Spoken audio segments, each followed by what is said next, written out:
کی میری تقریر کا عنوان جو اسلام کی بنیاد ہے، جس پر اسلام کی، ہمارے دین کی عمارت کھڑی ہوئی ہے، اس کا نام توحید ہے۔ توحید کا عقیدہ یہ بنیادی عقیدہ ہے۔ اس عقیدے میں جتنی قومیں گزری ہیں، جتنے انبیاء علیہ السلام گزرے ہیں، اللہ کی فرما بردار قومیں گزری ہیں، سب اسی عقیدے پر قائم تھے۔ توحید کے عقیدے میں پچھلے زمانوں میں اور پچھلے نبیوں میں، پچھلے قوموں میں اور اب کوئی فرق نہیں ہے۔ اس میں سب مشترک ہیں، سب شامل ہیں۔ البتہ جس زمانے میں جو نبی ہوتے تھے، اس نبی کو ماننا ان کے لیے ضروری ہوتا تھا اور اس نبی کے بتائے ہوئے طریقوں کے مطابق زندگی گزارنا ان کے لیے لازم تھا۔ لیکن لا الہ الا اللہ جو توحید کا بنیادی جز ہے، بنیادی کلمہ ہے، اس میں تمام انبیاء، تمام قومیں یکساں رہی ہیں، سب مشتمل رہے ہیں اس میں۔ تو اس سلسلے میں اور مسلمان کو فکر مند رہنا ضروری ہے تاکہ ہم اس دنیا سے ایمان کی حالت میں جانے والے بنیں۔ ہم اس دنیا سے ایمان کی حالت میں اسی وقت جائیں گے جب ہم توحید کی اور عقیدے کی حفاظت کرتے رہیں گے، اس سلسلے میں جانیں گے، سمجھیں گے اور توحید کے خلاف جو چیزیں ہیں، ہمارے توحید کو خراب کرنے والی جو باتیں ہیں، جو کام ہیں، ان چیزوں سے ہم بچیں گے، اسی وقت ہم ایمان کی حالت سے دنیا سے جا سکتے ہیں۔ اور اللہ تعالیٰ کی طرف سے کامیابی کا جو وعدہ ہے وہ ایمان کو بچا کر لانے پر ہے۔ ایسا نہیں ہے کہ ایک مسلم انسان 50 سال تک ایمان کی حالت میں زندگی گزارا اور اس کے آخر کے 10-15 سال ایمان کو چھوڑ دیا اور اس دنیا سے چلا گیا، تو وہ 50 سال توحید پر سونے کی وجہ سے وہ کامیاب نہیں ہوگا۔ اس دنیا سے جانے سے پہلے، کچھ دیر پہلے بھی اگر وہ شرک میں اور توحید کے خلاف باتوں اور کاموں میں مبتلا ہو جاتا ہے تو وہ ایمان سے خارج ہو جاتا ہے اور اس کا حشر جو ہوگا ہمیشہ ہمیشہ کی جہنم میں اس کو جانا پڑے گا۔ جب توحید کی بات آتی ہے، لا الہ الا اللہ محمد رسول اللہ، اس عقیدے کی بات آتی ہے، اللہ پر، فرشتوں پر، نبیوں پر، کتابوں پر، اچھی بری تقدیر پر، قیامت کے دن پر اور مرنے کے بعد اٹھائے جانے پر جب یہ بات آتی ہے تو کہا جاتا ہے کہ ایمان والوں سے ایمان کی بات کیوں؟ ایمان کی بات تو دوسرے مذہب لوگوں کے سامنے ہونی چاہیے۔ یہ بہت بڑی نادانی ہے، جبکہ قرآن و حدیث، اسلامی تعلیمات، صحابہ کے واقعات اور اللہ کے واقعات ہمیں اس بات کا سبق دیتے ہیں، آگاہ کرتے ہیں اس بات پر کہ ایمان والے کو سب سے پہلے ایمان کی فکر کرنا ضروری ہے، کیونکہ شیطان کی یہ کوشش ہوتی ہے کہ کس طرح یہ ایمان کو چھوڑ کر اس دنیا سے جائے۔ سب سے پہلے عبادات سے غافل کرتا ہے، عبادات سے روکتا ہے کہ نماز سے روکتا ہے، روزے سے روکتا ہے، زکات سے روکتا ہے، حج سے روکتا ہے، مخلوق کی خدمات سے روکتا ہے، راہ خدا میں خرچ کرنے سے روکتا ہے۔ اب ساری چیزوں سے جب کوئی بچ جاتا ہے تو پھر اس کا آخری حربہ اور آخری کوشش یہ ہوتی ہے کہ یہ ایمان سے بھی ہاتھ دھو بیٹھے، یہ اسلام کی حالت میں نہ مرے، یہ ایمان کی حالت میں نہ مرے، یہ آخرت میں ہمیشہ ہمیشہ کے لیے ناکام ہو، اس کی کوشش شیطان کی ہوتی ہے، یہ کوشش شیطان کی ہوتی ہے۔ چنانچہ قرآن پاک میں اللہ تعالیٰ ہم سب کو آگاہ فرمایا شیطان کی اس کوشش سے، کہ دیکھو یہ تمہارا کھلا دشمن ہے، اس کو دشمن ہی سمجھو، دشمن ہی بنائے رکھو، اس کی دشمنی کے ساتھ زندگی گزارو اور ہماری محبت کے ساتھ زندگی گزارو۔ اللہ اور اس کے رسول سے محبت، شیطان اور نفس کی خواہشوں سے نفرت، یہ قرآن کی تعلیم ہے، اس میں ہمارے لیے بہتری ہے، ہماری کامیابی ہے۔ چنانچہ قرآن مجید کی پہلی سورت سورۃ الفاتحہ ہمیں یہ سبق دیتی ہے، ہمیں توحید کا درس دیتی ہے۔ اس میں توحید کا درس ہے، اس میں اللہ سے سب کچھ ہونے کا سبق ہے۔ اللہ ہی ایک ایسی ہستی اور ذات ہے جو خدا ہونے کے لائق ہے، اس میں سبق ہے۔ اسی وجہ سے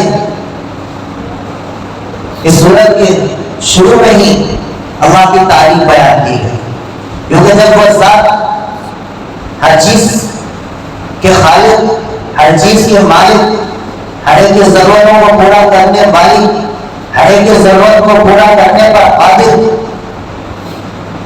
جس کے پاس دینے کے بعد خزانے کم نہ ہوتے ہوں، جو فرمانبردار کو دور کی بات نافرمانوں کو بھی نوازنے والا ہو، ایسی ذات تعریف کے لائق ہے۔ اسی لیے فرمایا گیا الحمدللہ رب العالمین، تمام تعریفیں اس اللہ کے لیے ہے، اس خدا کے لیے ہے جو تمام جہانوں کا رب ہے، تمام جہانوں کا پالنہار ہے، سب کی ضروریات کی تکمیل کرنے والا ہے۔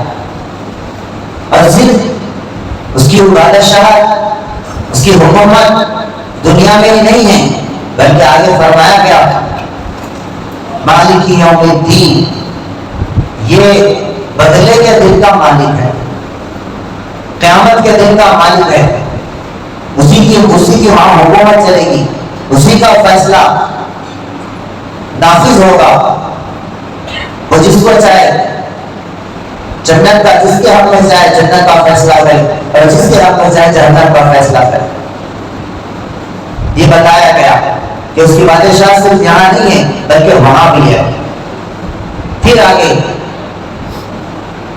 اس بات کی ترغیب دی گئی اور سمجھایا گیا کہ جب تمام تعریفوں کا مستحق وہی ہے اور قیامت کا بھی مالک وہی ہے، تو پھر عبادت کے لائق بھی وہی ہے۔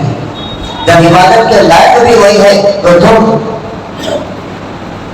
یہ اپنے زبانوں سے کہو ایاک نعبد، کہ ہم تیری ہی عبادت کرتے ہیں۔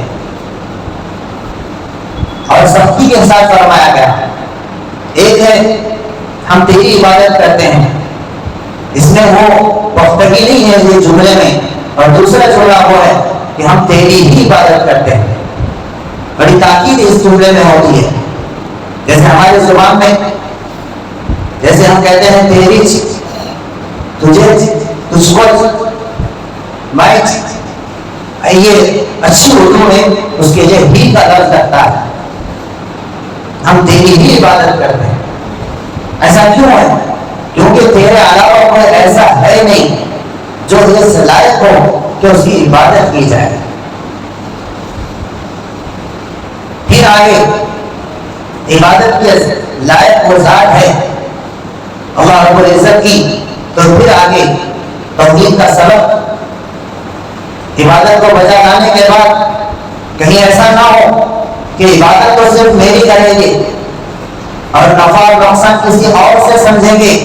پھر ہمیں وہاں بھی بتایا گیا کہ عبادت کے لائق ذات وہی ہے اور نفع اور نقصان کے مالک بھی وہی ذات ہے۔ چنانچہ ہمیں سمجھایا گیا کہ وَإِيَّاكَ نَسْتَعِينُ، ہم تجھ سے ہی مدد مانگتے ہیں، یعنی تیرے علاوہ کسی سے ہم مدد نہیں مانگتے۔ ہم نماز میں کہہ رہے کہ ہم تیرے سے ہی مدد مانگتے ہیں، اور نماز کے باہر ہم مخلوق سے مدد مانگ رہے ہیں، تو یہ اللہ کو ناراض کرنے والی بات ہے۔ اب اس میں دوسروں سے مدد مانگنے میں اور دوسروں کا ذریعہ اختیار کرنے میں درمیانی راہ کیا ہے، صحیح تعلیمات کیا ہے؟ تو اس میں ایک بات ہے کہ نیک لوگ، اللہ کے ولی، اللہ کے نبی یا حضور صلی اللہ علیہ وسلم کے سچے اور پکے صحابی، یہ ہمارے نیک اعمال. تو وسیلہ بنانا تو درست ہے کہ ہم دعا میں یہ کہہ سکتے ہیں کہ اللہ میری دعا کو فلاں اللہ کے ولی کے وسیلے میں قبول کر، یا میرے نیک عمل کے وسیلے میں قبول کر، یا فلاں صحابی کے وسیلے سے قبول کر، یا اللہ کے نبی صلی اللہ علیہ وسلم کے وسیلے سے قبول کر. یہ تو ہم کہہ سکتے ہیں. نیک اعمال کا وسیلہ اور نیک لوگوں کا وسیلہ، اس کی تو شریعت اجازت دیتی ہے، لیکن اس کی بالکل اجازت نہیں دے سکتی کہ ہم ڈائریکٹ اور براہ راست کسی سے مانگے اللہ کے علاوہ. جب ہم اس کام کے مرتکب ہو جاتے ہیں کہ اللہ کے علاوہ کسی بھی بڑی سے بڑی ذات سے ہم مانگتے ہیں تو ہم شرک میں مبتلا ہو جاتے ہیں. ایسا کیوں ہے؟ ہم کسی سے بھی مانگ رہے ہیں. مثال کے طور پر ہم اللہ کے رسول صلی اللہ علیہ وسلم سے اگر مانگ رہے ہیں، دعا ہاتھ اٹھا کر ہم اللہ کے نبی صلی اللہ علیہ وسلم سے براہ راست مانگ رہے ہیں، ڈائریکٹ مانگ رہے ہیں کہ یا رسول اللہ میری فلاں حاجت کو پوری کرو، میری فلاں مصیبت کو ٹال کر دور کر دو. تو اس کا مطلب یہ ہوتا ہے کہ ہم حضور صلی اللہ علیہ وسلم کو اپنے سامنے مانگ رہے ہیں کہ وہ ہمارے سامنے بیٹھے ہیں اور میری دعا کو قبول کر رہے ہیں، اس وجہ سے میں دعا کر رہا ہوں. تو آپ علیہ السلام کی ذات مدینہ المنورہ میں ہیں، آپ اپنے قبر اطہر میں باحیات ہیں، زندہ ہیں. ہم سب کا اہل سنت والجماعت کا یہ عقیدہ ہے کہ انبیاء علیہ السلام اپنے قبروں میں زندہ ہوتے ہیں. اگر ہم یہاں آپ سے مانگ رہے ہیں تو اس کا مطلب یہ ہوگا کہ ہم آپ کو یہاں بھی مانگ رہے ہیں. اگر پوری دنیا میں ہر جگہ دعا ہو رہی ہے، ہر جگہ اللہ کے نبی صلی اللہ علیہ وسلم موجود ہیں، تو اس کا مطلب یہ ہوا کہ اللہ کی جو صفت ہے ہر جگہ ہونا، ہر ایک کی بات کو سننا، اس صفت میں ہم اللہ کے نبی صلی اللہ علیہ وسلم کو شریک کر دیا. یہ شرک کا درد، یہ شرک میں ہم مبتلا ہو گئے. تو اللہ کے تعلق سے حاضر اور ناظر کا جو عقیدہ ہے، اللہ تعالیٰ کے قرآن مجید کے دائیں شروع کے حصے میں 99 نام ہوتے ہیں. اس میں اللہ کے حاضر اور ناظر کہ آپ ہر ایک کو دیکھ رہے ہیں اور ہر ایک کی بات کو سن رہے ہیں، یہ عقیدہ ہے ہم سب. تو ہم کسی بھی ذات کو، بڑی سے بڑی ذات ہو یا چھوٹی سے چھوٹی ذات ہو، اللہ کے ساتھ شریک نہیں کر سکتے. تو یہ ہمیں سکھایا گیا کہ یہ مانگنا صرف مانگنا نہیں ہے، بلکہ بہت ساری خرابیوں پر اس میں لازم آنا ہے، اس شرک کے دروازے کو کھولنا ہے. تو توحید کا درس ہمیں ایاک و ایاک نستعین میں دیا گیا کہ ہم تجھے سے مدد طلب کرتے ہیں. پھر آگے فرمایا گیا مدد طلب کرنے کے بعد ہر انسان کے سامنے کچھ اچھے لوگوں کی زندگی ہوتی ہے، کچھ برے لوگوں کی زندگی ہوتی ہے.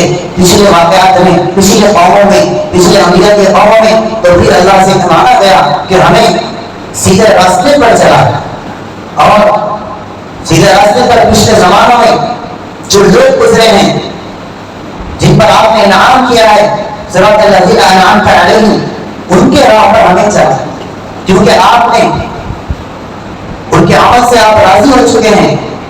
ان کو آپ اپنا مقرر بندہ بنائے ہیں، ان کو آپ اپنا ولی بنائے ہیں، اپنا برگزیدہ بندہ بنائے ہیں، اپنا قریبی بندہ بنائے ہیں. لہذا ہم کو بھی ان کے راستے پر ڈال دے، ان کے راستے پر ہمیں چلا دے، اور ان لوگوں کے راہ سے ہمیں بچا جو تکبر کے ساتھ، شرک کے ساتھ، عناد کے ساتھ، مذہب سے دشمنی کے ساتھ، بے عمل کی زندگی کے ساتھ، جو اللہ کے غصے کے، جن پر اللہ کا غصہ ہوا ان کے اعمال کی وجہ سے، ایسے لوگوں کی راہ سے، ایسے لوگوں کے طریقوں سے ہمیں بچا دیا. تو یہ ہمیں سکھایا گیا. تو ہم سب کو اس بات میں یہ درس دیا گیا ہے صراط الذین انعمت علیہم. تو یہ کون لوگ ہیں جن پر اللہ نے انعام کیا ہے؟ انبیاء ہیں، صحابہ ہیں، شہداء ہیں، صالحین ہیں، صدیقین ہیں، اور اللہ کے اولیاء ہیں. یہ وہ لوگ ہیں جن پر اللہ نے انعام کیا. تو ہمیں زندگی گزارنے میں دیکھنا ہوگا کہ اللہ نے ان پر انعام کیا ہے، لہذا ہم وہی کام کریں جو وہ کیا کرتے تھے، تبھی ہم پر بھی انعام ہوگا. اگر ہمارا عمل الگ ہے، صحابہ کا عمل الگ ہے، اولیاء اللہ کا عمل الگ ہے، ائمہ اور محدثین کا عمل الگ ہے، اللہ کے برگزیدہ بندوں کا اور انبیاء علیہ السلام کا عمل الگ ہے، تو پھر ہم پر انعام نہیں ہوگا، ہمارا ایمان محفوظ نہیں رہے گا. لہذا نفع اور نقصان کو اللہ کی طرف مرسول کرنا، کامیابی اور ناکامی کو اللہ کی طرف مرسول کرنا، اللہ سے مانگنا، یہ توحید کا درس ہے جس کو جس کا ہمیں جاننا، سیکھنا اور سمجھنا، اس سے فکر کرنا ہمارے لیے ضروری ہے۔ ورنہ پچھلی قوموں میں ایسا نہیں ہوا ہے کہ جو نبی کو نہیں مانتے تھے وہی شرک میں مبتلا ہوئے، ایسا نہیں ہوا ہے صرف، بلکہ جو مانتے تھے ان میں بھی شرک آ گیا۔ چنانچہ یہود نے وقالت الیہود عزیر ابن اللہ وقالت النصارى عیسی ابن اللہ، یہود عزیر علیہ السلام کو اللہ کا بیٹا بنائے اور عیسائی حضرت عیسیٰ علیہ السلام کو اللہ کا بیٹا بنائے۔ اب شیطان اس کوشش میں ہے کہ ہمارے پیارے نبی صلی اللہ علیہ وسلم کو بھی یہ خدا بنا بیٹھے، اس کوشش میں لگا ہوا ہے۔ اس سلسلے مختلف قسم کے عقائد لوگوں میں پیدا کر رہا ہے، مختلف قسم کے ذہن بنا رہا ہے تاکہ یہ امت بھی آپ کو ماننے والی بھی شرک میں مبتلا ہو جائے۔ لہذا ہم سب کو چوکنا رہنے کی ضرورت ہے، اللہ کے نبی صلی اللہ علیہ وسلم کی اس سلسلے میں تعلیمات کیا ہیں اس کو جاننے کی ضرورت ہے۔ چنانچہ آپ نے السلام نے حضرت عائشہ رضی اللہ عنہا سے فرمایا کہ دیکھو انزل اللہ سے منازل، لوگوں کو ان کے درجے کے لحاظ سے درجہ ہوتا ہے، اگر ان کے درجے کے لحاظ سے ہم آگے چلے جائیں گے تو پھر شرک میں مبتلا ہو جائے گا۔ اللہ تعالیٰ